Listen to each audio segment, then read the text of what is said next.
19장 8절과 9절 두 절 말씀 제가 읽어드리도록 하겠습니다. 삭개오가 서서 주께 여짜오되 주여 보시옵소서 내 소유의 절반을 가난한 자들에게 주겠사오며 만일 누구의 것을 속여 빼앗은 일이 있으면 네 갑절이나 갚겠나이다. 예수께서 이르시되 오늘 구원이 이 집에 이르렀으니 이 사람도 아브라함의 자손이미로다. 아멘. 예수님 앞에 서야 할 때가 있습니다 라는 제목으로 오늘 우리가 함께 은혜를 나누고자 합니다. 여러분, 우리가 오늘 함께 본 누가복음은 기록자가 누가죠. 누가. 그래서 누가복음 그럽니다. 그런데 이 누가는 의사였습니다. 사도행전을 기록하기도 했죠. 굉장히 논리적인 분이십니다. 그런데 오늘 이 성경을 기록한 목적은 뭐냐면, 누가가 성경을 기록한 목적은 예수는 그리스도시요 살아계신 하나님의 아들이십니다. 이것을 증거하기 위해서 성경을 기록한 거예요. 예수는 그리스도시라, 예수는 구원자시라, 그것을 메시아시라, 이것을 증명하려고 기록했다 이 말이에요. 그래서 누가는 예수께서 그리스도이심, 예수께서 구원자이심을 설명하기 위해서 성경을 기록하다 보니 비유를 많이 쓰셨어요. 비유를 많이 썼어요. 그래서 예수는 이런 분이시다, 그러므로 우리가 그분을 하나님의 아들로 믿고 그분이 메시아임을 믿고 우리가 이 땅을 살아갈 때 우리는 구원받은 삶을 살아갈 수 있다, 이걸 막 증거했다는 거예요. 여러분이 아시는 것처럼 그분의 메시지의 대부분의 비유는 내용이 그런 거예요. 누가복음 15장 알고 계시죠? 누가복음 15장 보면 여러분이 너무 잘 알고 있는 탕자의 비유가 있습니다. 탕자의 비유의 핵심은 뭐예요?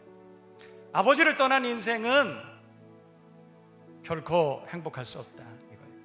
아버지를 떠난 인생은 고단하다. 아버지를 떠난 인생은 수고와 슬픔뿐이다. 그래서 탕자에 대한 비유는 이렇게 끝나죠.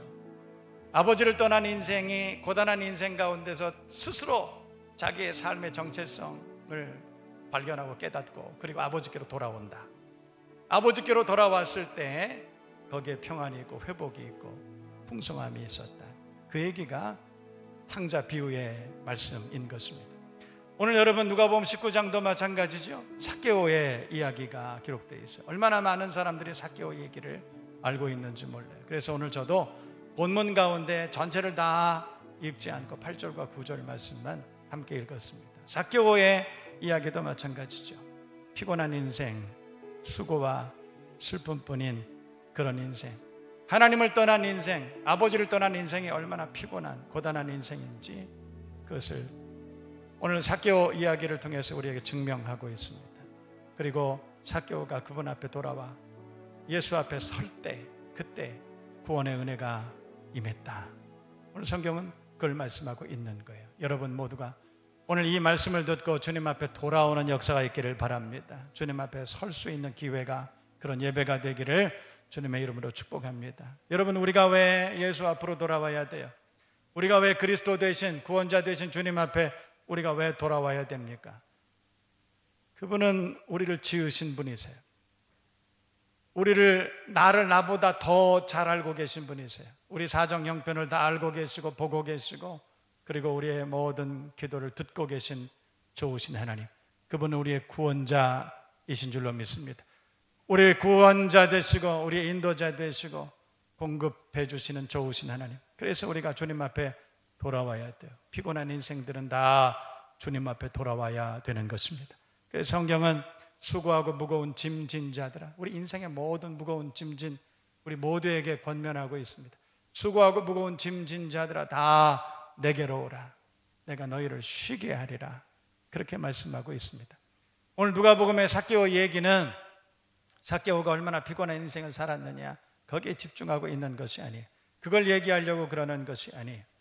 삭개오가 자신의 인생의 존재론적인 문제, 이 생내적인 문제, 자기 내면에 있는 본래적인 이 두려움, 불안, 이 수고와 슬픔, 소외, 이 문제들을 주님을 만나서 어떻게 해결했느냐, 어떻게 자유케 되었느냐, 그리고 그 자유를 얻은 삭개오가 그 뒤에 어떤 삶을 살았느냐, 그것을 우리에게 소개하고 있다는 것입니다. 여러분, 성경을 보면 삭개오는 세리였다고 그렇게 말합니다. 여러분, 세리 세리였다 뿐만 아니라 세리장이었다고 성경 말하죠. 그런 생각을 해봤습니다. 삭개오는 왜 세리라고 하는 직업을 선택했을까? 그런 생각을 먼저 해봤어요. 그때나 지금이나 우리가 어떤 직업을 선택하는 일이 그렇게 쉽지는 않았을 것 같습니다. 어쩔 수 없어서 세리가 됐을 수도 있죠. 세리 그러면 수입이 만만치 않은 좋은 직업, 그리고 권력도 가질 수 있는 그런 직업. 그러다가 어느 날 이것저것 고민하다가 어쩔 수 없이 세리라고 하는 직업을 가지게 됐을지도 모릅니다. 그런데 여러분, 그 세리라는 직업을 가지고 있으면서 삭개오는 마음이 편했을까요? 제 생각엔 그렇지 않았을 거라고 생각합니다. 왠지 아세요? 당시에 세리는 지금으로 말하면 매국노 같은 존재였기 때문에. 요즘에 일본과의 관계가 악화되면서 우리 인구의 회자되는 몇 사람의 이름들이 있습니다. 여러분 아시나요? 예전에 우리나라가 일본과 합병될 때 그때 그 일에 앞장섰던 사람들이 있습니다. 을사오적, 우리는 그렇게 말해요. 민족의 반역자, 대적, 그렇게 말하죠. 매국노. 어떻게 보면 그때 당시에 세리는 아마도 그런 정도의 사람이 아니었을까. 유대인들, 동족들의 피를 빨아서, 그래서 그 나라를 지배하고 있던 로마에게 그 돈을 상납을 하고, 그리고 그 가운데 일부러 인센티브로 받는, 어떻게 보면 나라를 팔아먹은 사람. 그 직업을 어쩔 수 없이 가졌지만 그러나 이러지도 저러지도 못하고 아마도 그런 인생을 그럭저럭 살고 있었지 않았을까, 그런 생각이 들어요. 오래전입니다. 저는 어떤 한 분을 기억하는데, 어떤 한 분이 교회에 등록을 하셨어요. 예술 믿겠다고 등록을 하시는 거예요. 그런데 예술 믿겠다고 등록을 하셨는데 보니까 여러분 그 얼굴이 좀 범상치 않습니다. 이렇게 보니까 평범치를 않아요. 아주 굉장히 성장을 하고 오셨는데 화장한 모습이 아주 범상치 않았어요. 나중에 제가 물어봤어요. 무슨 일을 하시는가? 그랬더니 그 교회 바로 인근에 술집을 경영하시는 그런 분이셨습니다. 왜 오셨어요? 그냥요. 그러나 그 얼굴에서 저는 다 읽을 수 있었습니다. 그 인생이 얼마나 고단한 인생인지. 저녁 때가 되면 문을 열고 새벽에 되면 문을 닫고 밤새도록 누군가를 위해서 웃음을 파는 그 직업이 얼마나 고단한 것인지 그 얼굴을 보고 금방 알 수 있었어요. 그러나 왜 그 직업을 선택했을까요? 몰라요. 어쩌면 어쩔 수 없어서 그랬을지도 몰라요. 저는 그분이 너무 초신자였기 때문에 할 말이 없었어요. 솔직히 그렇습니다. 할 말이 없었어요. 기도하겠습니다. 제가 그렇게 얘기했던 지난날의 기억이 있습니다. 아마 삭개오도 세리라고 하는 직업이 그런 것인 줄 뻔히 알고 있었지만 아마도 그 직업을 선택할 수밖에 없었던 그런 분이었을지도 모릅니다. 아니면 성경이 삭개오에 대해서 그렇게 설명하고 있는데 그것 때문에 그럴지도 몰라요. 뭐냐면 삭개오는 키가 아주 작았다. 여러분 키 작은 분들 죄송합니다. 키가 작다는 것은 기준이 얼만큼 작아야 작은지 모르겠어요. 오늘 어떤 주일학교 1학년, 초등학교 1학년 아이가 제 방에 조금 아까만 올라왔어요. 그러면서 저보고 우리 아빠는요 손흥민보다 조금 작아요 그러더라고요. 그러면서 목사님은 키가 얼마나 되세요? 그래서 난 목사님은 손흥민보다 7cm가 작아. 그랬더니 꼭 기억하고 내려가더라고요. 기준이 뭔지 모르겠어요. 그런데 삭개오는 아마 사회생활을 하는데 장애를 느낄 만큼 아마도 키가 작은 그런 분이 아니었나 그런 생각이 듭니다. 어렸을 때부터 키가 작았을 거예요. 컴플렉스죠. 키 큰 아이들한테 얻어터지기도 하고 불이익을 당했을 수도 있습니다. 그 삭개오가 생각할 때 언젠가는 내가 너희들에게 복수할 거야. 아마도 그런 생각을 하지 않았을까? 내가 언젠가는 돈을 많이 벌고 권력자가 돼서 그래서 내가 너희들 위해 군림하고 그리고 복수하며 살 거야. 그랬을지도 모릅니다. 그래서 오늘 삭개오는 세리가 됐습니다. 그리고 세리장이 되었다고 성경은 그렇게 말씀하고 있습니다. 이제 이룬 거죠. 꿈을 이룬 거죠. 그래서 돈을 많이 벌었습니다. 아마도 그는 물질적으로는 어려움 없이 인생을 살고 있었을 거예요. 그러나 여러분, 돈을 많이 번다고 그 존재론적인 그 내면의 고난과 그 불안과 그 고통이 해결됩니까? 권력을 가진다고 해결됩니까? 절대 그렇지 않습니다. 오늘 성경을 보면 삭개오는 내면이 공허한 사람이었습니다. 그래서 어떻게 하면 이 문제를 해결하지? 돈을 아무리 벌어도 그 문제가 해결되지 않아요. 권력을 가지고 그리고 지식을 쌓아도 그 문제가 해결되지 않아요. 어떻게 하면 이 문제가 해결되지? 아마도 고민했던 그런 사람이었던 것 같습니다. 피곤한 인생이었죠. 여러분, 아프리카에 가면 이 스프링벅스라고 하는 영양이 있다고 그럽니다. 한 번 모이면 적게는 수만 마리, 많게는 수십만 마리의 스프링벅스들이 떼를 지어 다닌다고 합니다. 어느 날 1년에 한 번쯤 이 스프링벅스가 어느 한 방향을 향해서 뛰어간다는 거예요. 왜 뛰는지 몰라요. 앞에 있는 어떤 스프링벅스 하나가 뛰어가기 시작합니다. 왜 뛴대? 왜 간대? 몰라. 그런데 뛰어야 될 것 같아. 뛰어갑니다. 앞에 있는 무리가 뛰어가면 두 번째 있는 무리들이 또 뛰기 시작합니다. 왜 뛰는데? 몰라. 그냥 몰라. 막 뛰어가는 거예요. 정신없이 뜁니다. 수십만 마리의 스프링벅스가 목적도 없고 이유도 없고 뛰어갑니다. 정신없이 뛰어갑니다. 한참을 뛰어가다가 절벽을 만나죠. 앞에 있는 스프링벅스들이 막 떨어져 추락하고 맙니다. 막 죽는 거예요. 어떤 사람은 영창에 가고 어떤 사람은 망신을 당하고 어떤 사람은 부도가 나고 막 그렇게 되는 거예요. 그때 아차 멈춰야 되는데 안 돼요. 뒤에서 막 밀어붙이는 거예요. 빨리 가야 돼. 여러분, 우리가 왜 돈을 버는지, 왜 우리가 이렇게 인생을 악착같이 살아가는지 아무도 그 이유에 대해서 명쾌하게 설명해 주는 사람이 없어요. 그런데 우리는 그럼에도 불구하고 정신없이 인생을 살아요. 내리막길에서 브레이크가 파열된 열차처럼 정신없이 질주하는 인생을 살아가고 있는 거예요. 우리 그렇게 살고 있어요. 피곤하죠. 얼마나 힘든지 몰라요. 아마 삭개오는 그런 인생을 살았을지 모릅니다. 살다가 깨달은 거예요.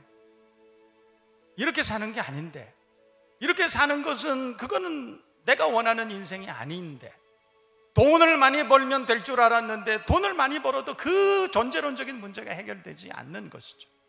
여전히 공허하고 여전히 답답하고 여전히 불안하고,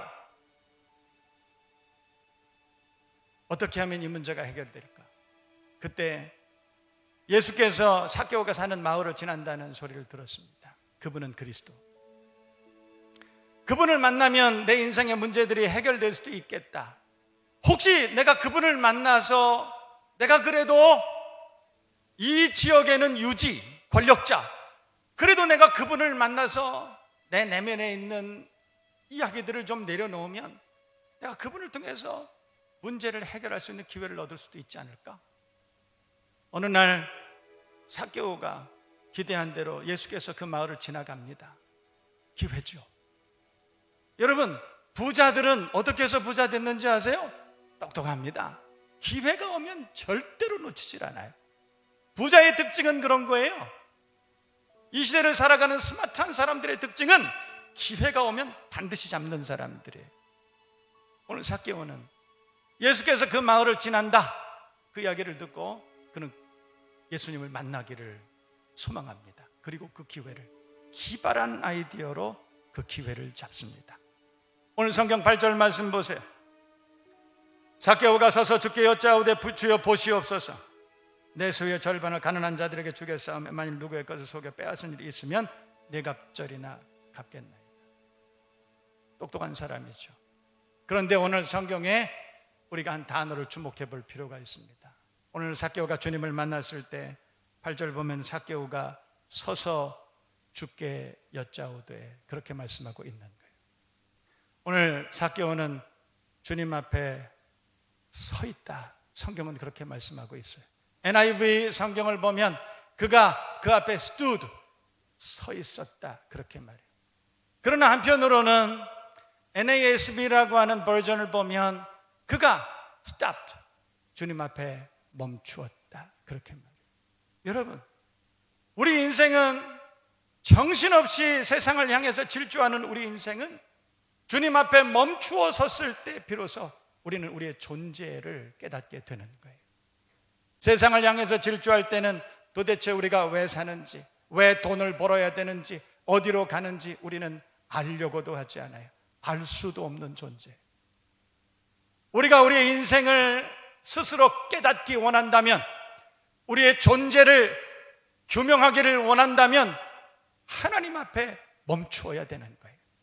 주님께서는 간혹 세상을 향해서, 자신의 욕망을 향해서, 욕망이라고 하는 전차를 타고 세상을 향해서 정신없이 스프링복스처럼 뛰어가는 그 인생을 향해서 스탑!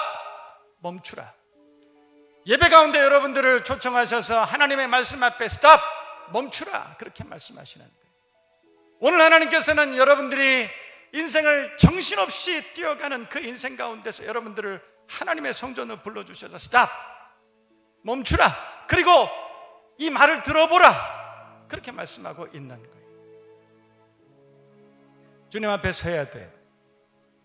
우리가 주님 앞에 우리의 전인격적으로 주님 앞에 우리의 모든 것을 내려놓고 그리고 주님 앞에 섰을 때 비로소 우리는 우리의 인생이 어떤 것인지 알아요. 왜 돈을 벌어야 되는지, 왜 우리가 인생을 열심을 다해서 살아야 되는지, 무엇을 향해서 뛰어가야 되는지 우리는 비로소 주님 앞에 설 때에만, 그 하나님의 말씀 앞에 설 때에만 우리는 비로소 그 비밀을 깨닫게 된다는 것입니다. 그래서 하나님께서 여러분들을 오늘도 예배 자리로 부르신 거예요. 오늘 성경을 보면 삭개오는 주님 앞에 서서라고 그렇게 말씀합니다. 히라보에는 페르조나라고 하는 말이 있습니다. 사회적 자아를 이야기하는 것이죠. 누군가가 내가 무엇이 되기를 원한다면 그것이 되기로 내가 마음으로 결심하는 거예요. 아내가 나를 남편으로 훌륭한 남편이 되기를 원한다면 나는 아내 앞에 남편이라고 하는 가면을 쓰고 그렇게 산다, 이 말이에요. 페르조나, 가면이라는 뜻이죠. 우리는 가면을 쓰고 사는 그런 존재입니다. 어떨 때에는 아들 혹은 딸이라는 가면 쓰고 삽니다. 결혼을 하면 남편 혹은 아내라는 가면 쓰죠. 아이를 낳으면 아빠 혹은 엄마의 가면을 쓰게 돼요. 직장에 가면 부장님, 사장님, 과장님 그 가면을 쓰게 되죠. 그리고 그 가면에 맞는 인생을 살려고 우리는 애를 씁니다. 페르조나, 사회적 자아를 이야기하는 거예요. 그리고 그것에 인습돼서 우리는 그렇게 착각을 하며 사는 거예요. 평생 나는 남편인 줄 알고 살아요. 평생 나는 부장인 줄, 사장인 줄 알고 사는 거예요. 그러나 여러분, 우리가 가면을 벗어야 될 때가 와요. 어느 날 아내가 먼저 세상을 떠납니다. 더 이상 나는 남편이 아니에요. 가면을 벗을 때가 오는 것입니다. 아들이었습니다. 딸이었습니다. 그런데 어느 날 부모님이 돌아가셨어요. 천국 가셨어요. 더 이상 자녀가 아닌 거예요. 어느 날 우리는 그 가면을 벗어놓을 때가 있어요. 퇴직하는 사람들이 있습니다. 은퇴하죠. 그전에는 인생을 살면서 과장님이었고 부장님이었고 한 회사의 사원이었어요. 그런데 어느 날 퇴직해야 됩니다. 사표를 다 쓰고 그리고 회사를 나오는 그 발걸음 여러분 상상해 보셨어요? 더 이상 그는 그 가면을 쓴 인물이 아니에요. 가면을 벗었을 때 여러분 어떤 일이 벌어질까요? 가면을 벗고 났을 때 우리는 우리 자신이 누군지 몰라요. 그때까지는 내가 부장이었기 때문에 부장인 줄 알고 살았어요. 근데 그 가면을 벗을 때가 오는 것입니다. 여러분, 우리가 그렇게 살아요. 내가 목사인 줄 알고 사는 거예요. 평생을. 그런데 어느 날 목사라는 가면을 벗어놔야 될 때가 있어요. 그 목사라는 가면을 벗어났을 때 난 누구지? 여러분 누구예요? 여러분 누굽니까? 여러분 권사예요? 장로예요? 여러분의 부장입니까? 아니에요. 가면일 뿐이에요. 여러분, 그것은 가면일 뿐이에요. 우리가 하나님 앞에 서야 될 때가 와요. 그 가면을 다 벗어버리고 내가 주님 앞에 서야 될 때가 누구에게나 있는 거예요. 여러분 누구예요? 여러분의 정체가 뭡니까? 여러분 누구예요? 생각해 보신 적 있어요? 우리가 주님 앞에 섰을 때 여러분 정체는 뭐예요? 오늘 삭개오는 예수님 앞에 서서 스탑! 멈추라! 주님 앞에 서 있을 때 그는 비로소 자기 자신이 누군지 깨달았다는 거예요. 그 전까지는 한 가정의 가장이었고 유대 민족 가운데 그래도 똑똑한 사람, 어찌됐든 돈을 많이 번 사람, 권력을 가진 사람, 자기는 그런 줄 알았어요. 근데 주님 앞에 서니까 아닌 거예요. 주님 앞에 가면을 다 벗고 나니까 자기의 죄인됨이 드러난 거예요. 형편없이 초라하고 추악하고 부패하고 무능하고 무지한 자신을 발견하게 된 거예요. 하나님의 말씀 앞에 섰을 때, 주님 앞에 섰을 때 비로소 우리는 내가 누군지를 깨달아요. 주님 앞에 섰을 때 탕자는 아버지에게로 돌아왔을 때 비로소 내가 누군지 그때 깨닫는 거예요. 여러분 우리가 왜 예수 믿어야 됩니까? 우리가 왜 하나님 앞에 예배 드려야 됩니까? 여러분 예배가 여러분들을 만족시켜 줍니까? 예배가 여러분들을 기쁘게 합니까? 여러분 우리가 왜 예수를 믿어야 돼요? 왜 우리가 하나님의 자녀가 되어야 됩니까? 이유는 하나예요. 우리는 하나님 앞에 섰을 때 비로소 우리 자신을 발견하게 되기 때문에 그런 거예요. 우리 자신의 무능함을 깨달아요. 부패함을 깨달아요. 비로소 바로다 나여 망하게 되었도다. 나는 입술이 부정한 사람이야. 입술이 부정한 백성 중에 거하면서 만군의 여호와이신 왕을 배웠음이로다. 비로소 고백하는 나는 죄인이로소이다. 주여 나를 떠나소서. 베드로와 같은 고백이 비로소 고백되는 것입니다. 오늘 삭개오는 예수 앞에 섰습니다. 그리고 자기 자신이 누군지 발견했습니다. 그때 주님께서는 삭개오를 회복시켜 주시는 사건이 오늘 성경에 기록이 되어 있습니다. 누구든지 그리스도 안에 있으면 새로운 피조물이라. 이전 것은 지나갔으니 보라 새 것이 되었도다. 주님은 오늘도 우리를 초청하고 계십니다. 수고하고 무거운 짐진 자들아 다 내게로 오라. 내가 너희를 쉬게 하리라. 여러분 세상을 향하여 의미 없이 살아가는, 가면을 쓰고 살아가는 그 인생은 가짜요. 그것은 아무것도 아니에요. 세상의 탐욕을 쟁취하기 위해서, 나를 위해서 인생을 사는 것은 그거는 가짜요. 그거는 진짜가 아닙니다. 오늘 삭개오는 주님 앞에 섰을 때 진짜를 찾게 된 것입니다.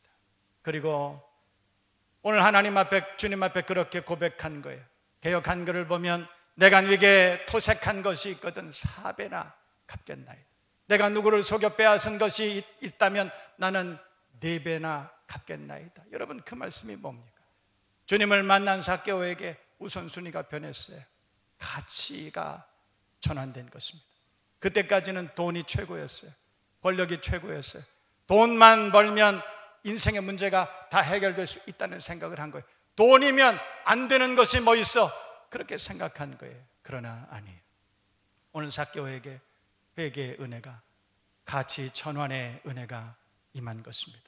그래서 이제까지 정말 소중하게 여겼던, 생명처럼 여겼던 그 돈을 다 나누어 주겠다. 그렇게 말한 것입니다. 여러분, 말씀 앞에 서서 가면을 벗고 주님 만난 사람들에게는 이런 변화의 은혜가 임하게 되는 것입니다. 드디어 삭개오는 그 내면의 자유함을 얻었습니다. 그 내면에 근본적으로 존재하고 있었던 불안의 정체를 발견했던 것입니다. 미래에 대한 두려움의 정체를 발견했던 것입니다. 그리고 삭개오는 자유함을 얻습니다. 모든 재물을 다 나누어 주고 이제는 내가 예수를 만나 하나님의 자녀로 그렇게 살겠다고 결단했던 것입니다. 여러분에게도 이런 은혜가 있기를 주님의 이름으로 축원합니다. 축복합니다. 하나님은 오늘도 여러분들을 예배의 자리로 부르십니다. 그리고 하나님의 말씀 앞에 서게 하셨습니다. 왜 그러셨을까요? 스탑! 멈추라. 왜 그러셨을까요? 여러분에게 왜 오늘 이 삭개오의 이야기를 들려주시면서 여러분의 이 소중한 시간을 왜 하나님 앞에 서게 하셨을까요? 가면을 벗으세요. 언젠가는 다 벗어야 되는 그 가면을 내려놓으세요. 그리고 내가 누군지 하나님의 말씀 앞에 비추어서 여러분 자신을 발견하고 깨달을 수 있는 은혜로운 시간이 되기를 바랍니다. 그리고 여러분에게 거룩한 결단이 오늘 이 시간 일어나기를 주님의 이름으로 축원합니다. 축복합니다. 어떤 사람은 그리스도 안에 있다고 하면서도 그건 하나님의 말씀이고, 세상 사람들은 다 그렇게 살잖아요. 예수를 믿는다고 하면서도 다 그렇게 살잖아요. 예수는 믿고 있지만 그러나 변화를 거부하는 사람들 많이 있습니다. 잘 들으세요. 그런 분들에게는 자유함은 없습니다. 회복의 은혜는 없습니다. 오늘 주님께서는 여러분들을 초청하시고 스탑, 멈추라. 그리고 주님 앞에 그 은혜의 말씀 앞에, 능력의 말씀 앞에 서게 하셨습니다. 스스로를 들여다보고 성찰하고 주님을 발견하고 그리고 그 안에서 무한 자유를 얻을 수 있는 저와 여러분 모두가 되실 수 있기를 주님의 이름으로 축원합니다.